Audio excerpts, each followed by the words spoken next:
સ્થાનિક સ્વરાજ્યની ચૂંટણી જાહેર થઈ છે ત્યારે અમારે વિશેષ રજૂઆત ચૂંટણીના ચોરામાં જાણીશું મતદારોનો મિજાજ। રાજ્ય સહિત બનાસકાંઠા જિલ્લામાં સ્થાનિક સ્વરાજ્યની ચૂંટણીઓનો જંગ બરાબરનો જામ્યો છે। ભાજપ અને કોંગ્રેસ સહિતના રાજકીય પક્ષો આ ચૂંટણીમાં વિજય મેળવવા માટે એડી ચોટીનું જોર લગાવી રહ્યા છે। ત્યારે બનાસકાંઠાના જિલ્લા મથક પાલનપુરમાં પણ નગરપાલિકાની ચૂંટણીને લઈને રાજકીય ગરમાવો જોવા મળી રહ્યો છે।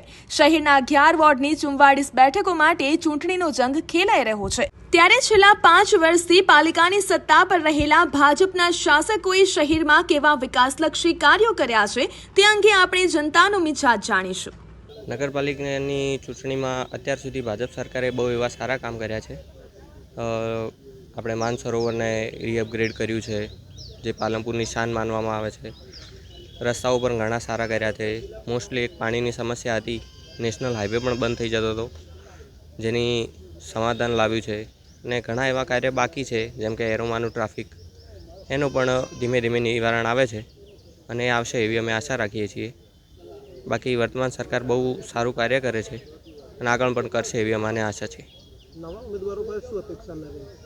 નવા ઉમેદવારો પાસે એ જ અપેક્ષા છે કે જે બચેલા કાર્ય છે એ એમના હસ્તે પૂરા થાય, જેમ કે ટ્રાફિકની સમસ્યા છે, એવી અમુક સમસ્યા જે બાકી રહે છે એ પૂરી કરી આપે।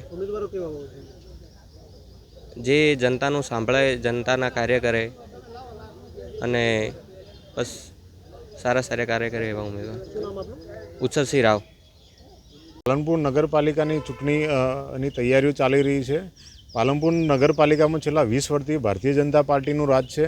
જો 20 વર્ષથી રાજ હોય તો એક આપણે જોઈ શકીએ કે મતદારોએ તો ચોક્કસ ભરોસો મૂક્યો છે, પણ ક્યાંક ભારતીય જનતા પાર્ટીના જે ઉમેદવારો જે એમની પેઢી સમજી રાખી છે કે કોઈ પરિવારવાદ ચાલી રહ્યો છે, એટલે સતત એમના પરિવારોમાંથી ભારતીય જનતા પાર્ટી ટિકિટ આપી રહી છે અને સતત ભ્રષ્ટાચારના કારણે જે લોકોને જે માનનીય ભૂપેન્દ્રભાઈ પટેલની સરકારે જે બેનિફિટ આપ્યા છે, જે ભંડોળ પૂરું પાડ્યું છે પાલનપુર નગરપાલિકાને, એને ક્યાંક દુરુપયોગ થયો છે ભ્રષ્ટાચારના કારણે, જેથી લોકોને જે બાંધકામ રોડ રસ્તાની બાબત હોય, સ્વચ્છતાની બાબત હોય, પાણીની બાબત હોય કે કોઈ ટાઉન હોલની બાબત હોય, તો ક્યાંક એજન્સીઓને નફો પહોંચાડવાના હેતુથી ખોટા ટેન્ડરો ઇસ્યુ થયા છે।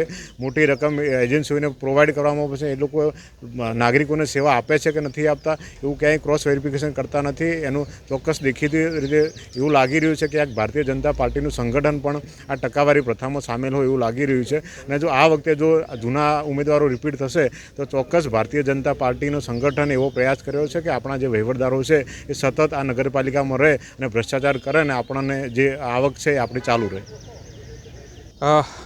પાલનપુર નગરપાલિકાની સ્થાનિક સ્વરાજ્યની ચૂંટણી વર્તમાન સમયમાં જાહેર થઈ છે અને કેટલાય લોકો આ સેવાકીય જે કામ છે એમાં ભાગીદાર થવા માટે પોતાનું બાયોડેટાથી માંડી સેન્સ પ્રક્રિયા કરી રહ્યા છે। આ વખતે બધાની ઈચ્છા છે કે એવા લોકો આવે કે જે સ્વચ્છ છબી હોય, ક્રિમિનલ રેકોર્ડ ન હોય જેનો, અને કંઈક વિઝન સાથે કામગીરી કરતા હોય। અને અમારી પણ ઈચ્છા છે કે ભારતીય જનતા પાર્ટીની સરકાર છે, ટ્રિપલ એન્જિનની સરકાર છે, એટલે આ વખતે જે બાકી રહેલા વિકાસના કામો છે આગળ ધપાવે। જ્યાં સુધી વાત જે આરોપો છે, હું એવું માનું છું કે વિકાસની સાથે સાથે આ એક સિક્કાની બે બાજુ હોય છે, એટલે લાગતા હોય છે, પરંતુ સાચા અર્થમાં શું છે એ તો કોઈ પણ પ્રકારની જ્યારે તપાસ થતી હોય ત્યારે કામ પડતી હોય છે। આવા આરોપો, નિરાધાર આરોપો તો અલગ વિષય છે આખો। હું ચોક્કસ માનું છું કે સરકાર અથવા જે લોકો સેવામાં ભાગીદાર થયા છે એ લોકોએ ભગવાનની સાક્ષી રાખી અને જનતાના હિત માટે સારામાં સારા કામગીરી કરવી જોઈએ।